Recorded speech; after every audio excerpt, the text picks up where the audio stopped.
અમે અમથા નથી ખોડાણા, ખાંડા તણા ખેલ ખેલાણા, ધર્મ ધીંગાણે માથા મુકાણા, તેવી અમે સિંદૂરે રંગાણા. મિત્રો, આ કવિતા જ્યારે ગઈએ ને અંદરથી આમ આપણા સહીની રૂવાટી ઉઠી જાય. કારણ કે આ કવિતા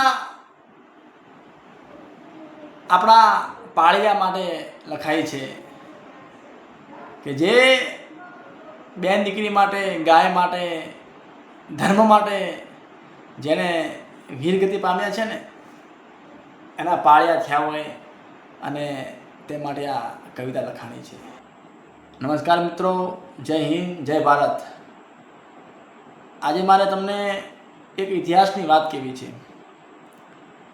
કે સાહેબ, વીરતા જેને કહેવાય, બલિદાન જેને કહેવાય, એની મારે તમને એક વાત કહેવી છે.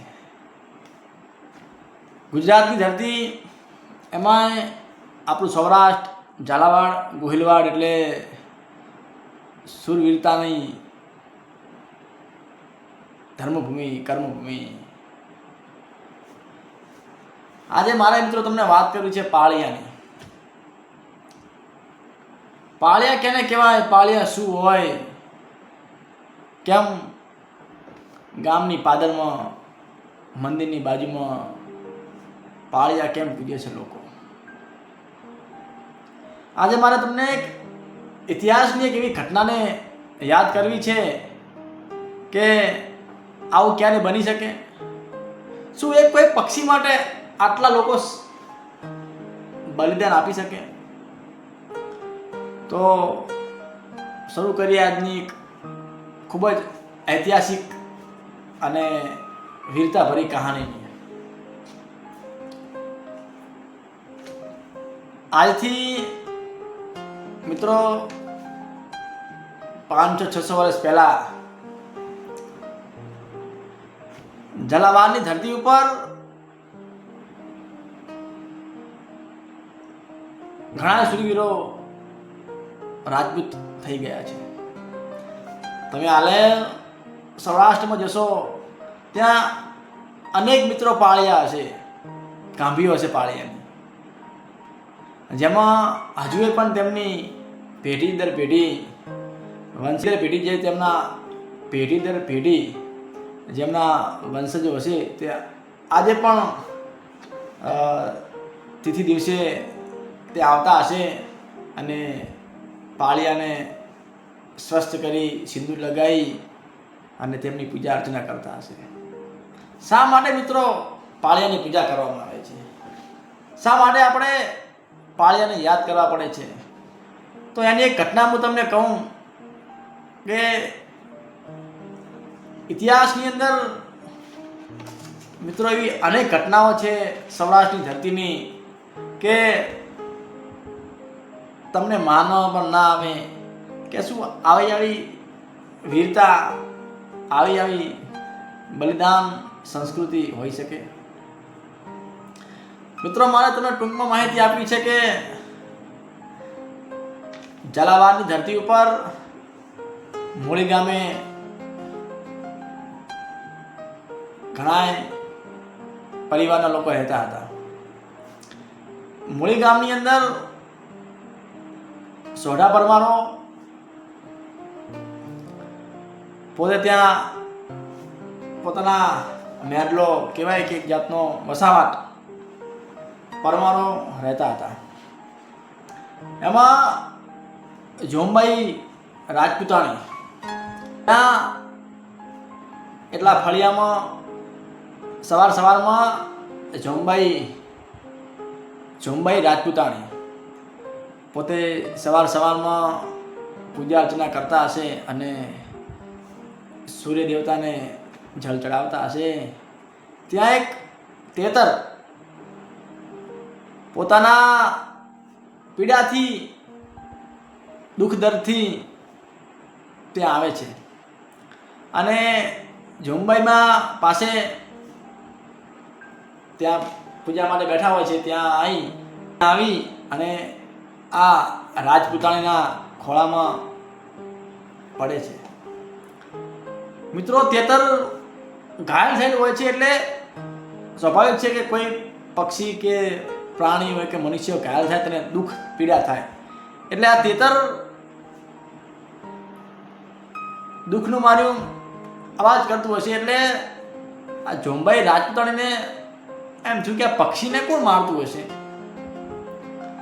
ઊભા થઈ આજુબાજુ નજર કરી તો કોઈ હતું નહીં. તો પક્ષીને ઘાયલ કોને કર્યું છે આવી મૂંઝવણ થઈ. પણ મિત્રો, થોડા સમય પછી જ ઘણા બધા માણસો આવ્યા અને જોયું તો તેતર તો જોંબાઈ માના ખોળામાં હતું, તેમના હાથમાં હતું. એટલે પેલા લોકોએ કીધું કે આ તેતર, આ શિકાર, આ પક્ષી અમારું છે, અમને સોંપી દો. મિત્રો, રાજપૂતની અંદર એક પરંપરા ચાલી આવે છે કે ગમે તેવા દુશ્મનો હોય, ગમે તેવા લોકો હોય સાહેબ, પણ પોતાના વહારે આવેલો કોઈ પણ વ્યક્તિ હોય કે કોઈ પશુ હોય, પક્ષી હોય, તેને બચાવવા માટે પણ પોતાના બલિદાનની આહુતિ આપે છે. જોંબાઈ રાજપૂતાણીએ કીધું કે આ પક્ષી ઘાયલ છે, આ તમારો શિકારી કેવી રીતે હોઈ શકે? આ તો મારા વહારે આવ્યું છે. આ પક્ષી તો તમને આજે નહીં મળે, કાલે નહીં મળે. તો તે લોકો ઘણા બધા મિત્રો હતા.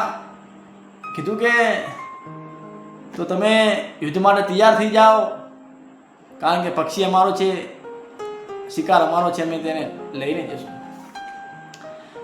જોંબાઈ રાજપૂતાણી હતા તો કીધું કે કંઈ વાંધો નહીં, મારા ફળિયામાં, મારા વસવાટની અંદર લોકોને હું કહેતી આવું કે આ પક્ષી આપણી વારે આવ્યું છે, તેની મદદ કરવાની છે અને આપણે આ પક્ષી માટે યુદ્ધ ખેલવાનું છે. થોડા સમય પછી જોંબાઈ રાજપૂતાણી ત્યાં જાય છે અને બધી વાત કરે છે. અને મિત્રો, રાજપૂતનું ખૂન એટલે મિત્રો યુદ્ધમાં પાછું ના પડે.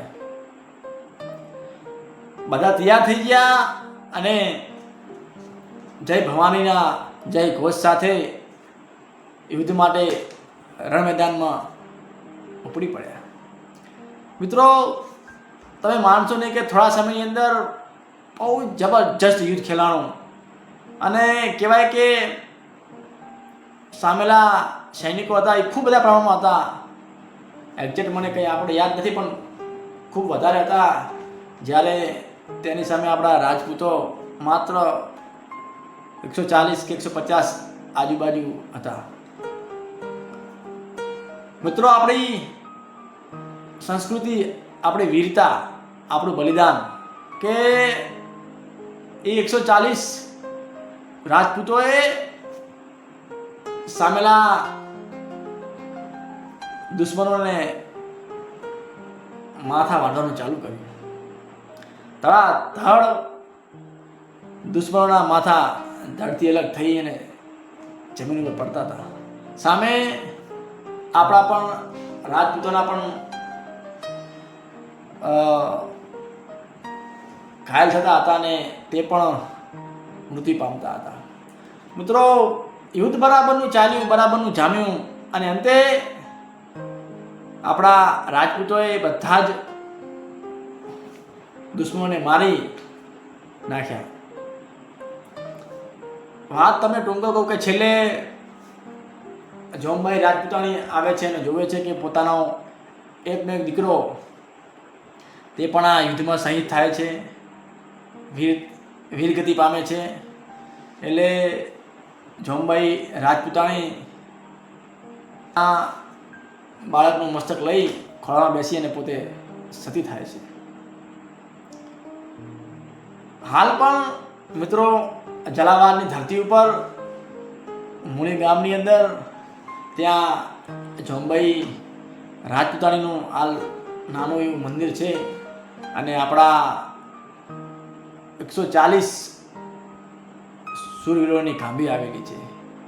મિત્રો હાલ પણ ત્યાં લોકો માનતા માનવા જાય છે, આરતી કરવા જાય છે, પૂરી શ્રદ્ધા સાથે ત્યાં લોકો જાય છે.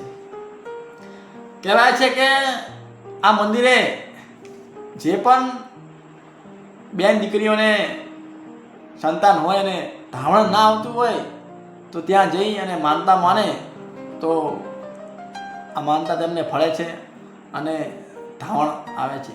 આવી એક ખૂબ લોક વાયકા છે. હાલે પણ અનેક લોકો જાય છે, પૂજા અર્ચના કરે છે અને દર્શન કરી અને ધન્યતા અનુભવે છે. ત્યાં મિત્રો 140થી વધારે લોકોની ગાંભીઓ આવેલી છે. આપણા સોંઢા પરમારો કહેવાય છે, જે આ યુદ્ધ માટે એક તેતર માટે, એક પક્ષી માટે પોતાની શૂરવીરતા સાબિત કરી અને તમામના પાળિયા ત્યાં આવેલા છે. મિત્રો એકવાર અવશ્ય મુલાકાત લેજો આ પાળિયાની. સાહેબ તમને યાદ આવે કે સાહેબ શું શૂરવીરતા છે. સૌરાષ્ટ્રની ધરતી કેવી છે સાહેબ, તમે જો ખ્યાલ આવે. આજના સમયની અંદર આપણા જે યુવાનિયાઓ છે, જે બાળકો છે, બસ ફોનની અંદર અને આ આધુનિક વિજ્ઞાનમાં પડી ગયા છે, આવા ટેકનોલોજીમાં, કે તેમને ઇતિહાસની કંઈ ખબર જ નથી. આપણો ઇતિહાસ શું છે કંઈ જ ખબર નથી. કોઈક દિવસ સૌરાષ્ટ્રની ધરાવ પર જો તમારા પરિવાર સાથે, અને મિત્રો આવા તો એકની હજારો લાખો સ્થળો આપણા ગુજરાતમાં છે, સૌરાષ્ટ્રની ધરાવ પર છે, કે જ્યાં તમને હરેક પાળીઓ હોય, મંદિર હોય, તેની હરેકને એક ઇતિહાસ છે. અને ઇતિહાસ મિત્રો જેવા તેવા નહીં, મોટી કહાની હોય એની, કે શા માટે આ ઘટના બની એની પૂરેપૂરી માહિતી તમને મિત્રો ત્યાં જો તો તેના લોકલ માણસો તમને પૂરી માહિતી આપે. અમારે વાત કરવાની હતી પાળિયાની, કે પાળીઓ એટલે શું. મિત્રો પાળીઓ એટલે આપણી બેન દીકરીની ઇજ્જત બચાવવા માટે ગામના યુવાનો, રજપૂતો હોય કે ગમે તે હોય મિત્રો, ત્યાં બેન દીકરીની ઇજ્જત માટે પોતે વીરગતિ પામ્યા હોય ત્યારે ગામની પાદરે તેમનો પાળીઓ, તેમની ગાંભી મૂકવામાં આવે છે. ગાય માટે કોઈ શૂરવીરતા, ગાય માટે કોઈ બલિદાન આપ્યું હોય તેમની પણ ત્યાં પાળીઓ ગાંભી મૂકવામાં આવે છે. યુદ્ધ મેદાનમાં શહીદ થયા હોય, યુદ્ધ મેદાનમાં વીરગતિ પામ્યા હોય તેમની પણ પાળિયાની ગાંભી મૂકવામાં આવે છે. મિત્રો પાળિયા અનેક પ્રકારના હોય છે. તમે સાદી ભાષામાં કહું કે પથ્થરની કોતરણી હોય, જેમાં કોઈનો ઘોડા સાથે તસવીર હોય, કોઈનો ખાલી એક હાથ પંજો જ હોય, કોઈની બે તલવારો હોય, એક તલવાર હોય. આવા મિત્રો કોઈનો તલવાર સાથે ગાંભી હોય. આવા અનેક પ્રકારના પાળિયા આપણા ગુજરાતમાં, આમાં ખાસ કરીને સૌરાષ્ટ્રમાં જોવા મળે છે. એમાં આપણું સૌરાષ્ટ્રનું હળવદ જે પાળિયાના શહેર તરીકે ઓળખાય છે, સાહેબ તમે માનો નહીં એટલા પાળિયા તમને જોવા મળે, અને હરેક પાળિયાની એક એક અનોખી કહાની. એટલે એકવાર ચોક્કસ મુલાકાત માટે જજો અને પાળિયા વિશે થોડી મિત્રો માહિતી લેજો, કે આપણો ઇતિહાસ સોનાથી પણ વધારે કિંમતી છે. આપણા ઇતિહાસ બાજુ નજર કરીએ તો મિત્રો ખ્યાલ આવે કે આવી આવી ઘટના આપણા ગુજરાતની અંદર જોવા મળે. કોઈ ગાય માટે પોતે વીરગતિ પામ્યા હોય, કોઈ બેન દીકરી માટે, કે કોઈ યુદ્ધ મેદાનમાં વીરગતિ પામ્યા હોય. મિત્રો આ તેની ગાંભી થાય, તેના પાળિયા પૂજાય. તમે મિત્રો અબજો રૂપિયાનું દાન આપો, કરોડો રૂપિયાનું દાન આપો, પણ એની તકતી લગાવાય, ગાંભી અને પાળિયા નહીં. એના માટે તમારે વીરગતિ થવું પડે, તમારે બલિદાન આપવું પડે, તો તમે ગાંભી થઈને પૂજો અને તો તમે પાળિયા થઈને પૂજો. પાળિયા વિશે મેં તમને માહિતી આપી. વિડીયો ગમ્યો હોય તો લાઈક કરજો, શેર કરજો અને સબસ્ક્રાઈબ કરજો. જય હિન્દ, જય ભારત, જય જય ગરવી ગુજરાત.